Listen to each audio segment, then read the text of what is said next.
Hi guys, and man, I'm definitely getting Red Dead Redemption 2 vibes right now. Oh god. So yeah, spoilers for, you know, Fear the Walking Dead season 6 episode 8, which I don't know if it's fully come out yet. It's not on TV yet, but you can watch it online. Man, I wasn't expecting that. Yeah. And I guess spoilers for Red Dead Redemption 2 if you haven't played that, because man, the similarities right now. So yeah, I'm just gonna have to say it now. John Dorie dies. I was not expecting that. Coming back to Fear the Walking Dead, I wasn't thinking we was going to see the death of John Dorie. I mean, I know he wasn't happy with what happened with June, but I guess it tied back.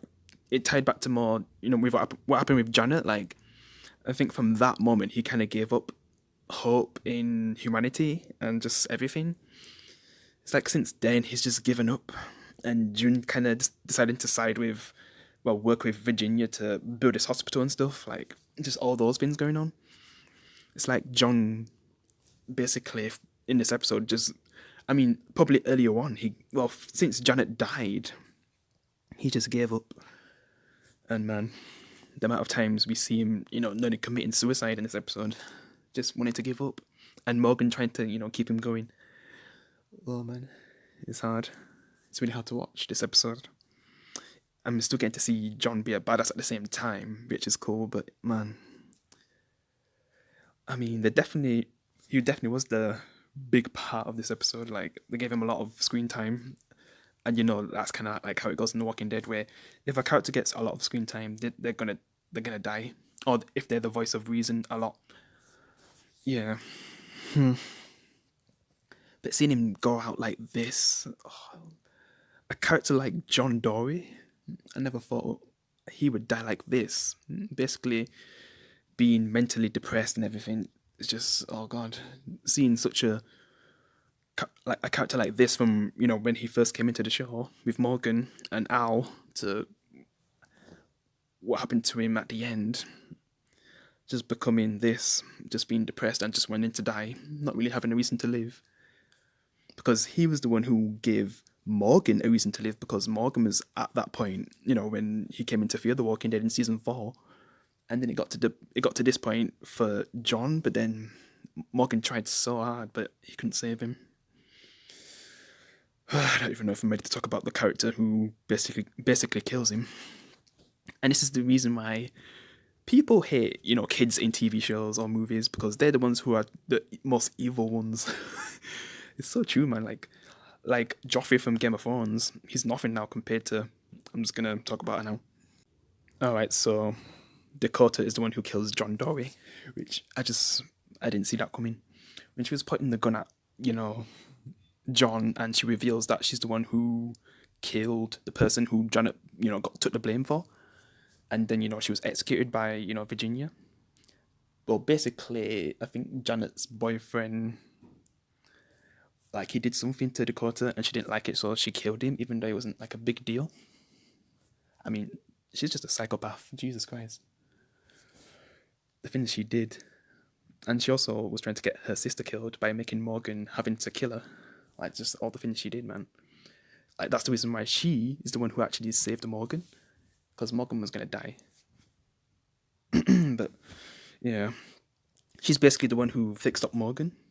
Because, we all thought that Morgan was gonna die, but she's actually the one who actually got him away from the walkers when, Morgan was bleeding out, and then fixed him up. Somehow.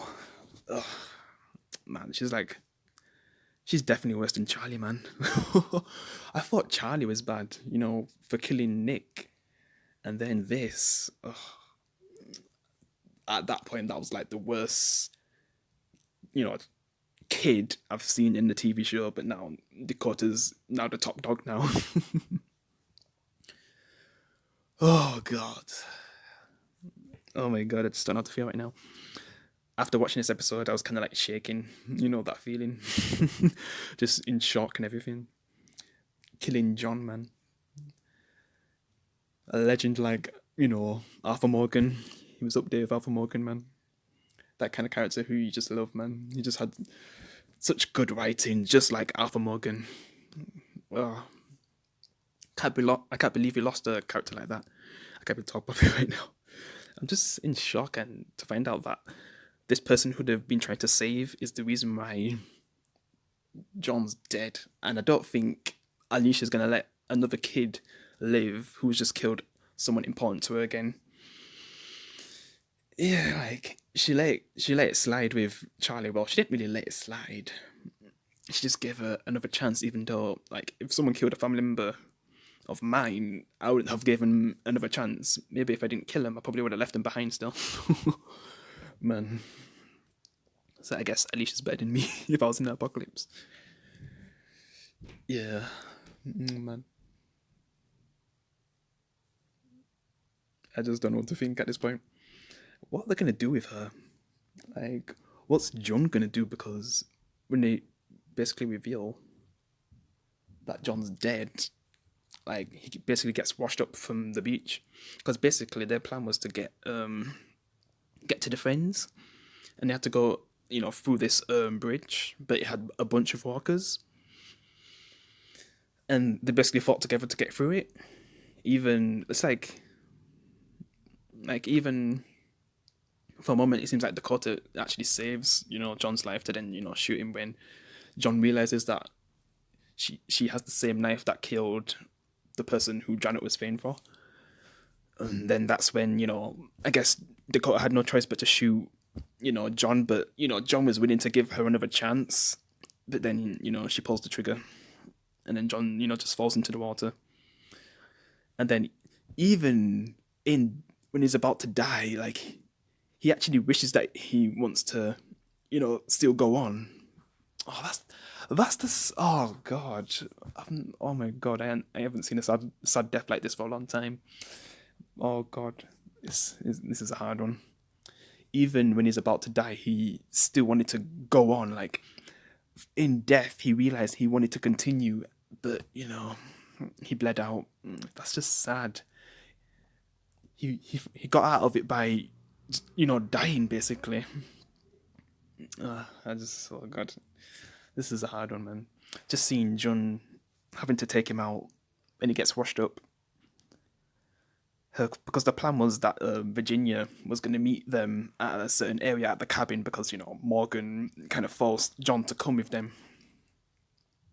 And it's making me think now, like, if Morgan didn't force John to come, would John still be alive?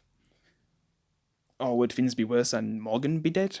I have no idea, because I just don't know what Dakota would have done, because Dakota wants Morgan to kill her sister, which, man, and I thought, which one's Lizzie again? Was Lizzie the crazy one from The Walking Dead? Who killed her sister, Mika? Yeah.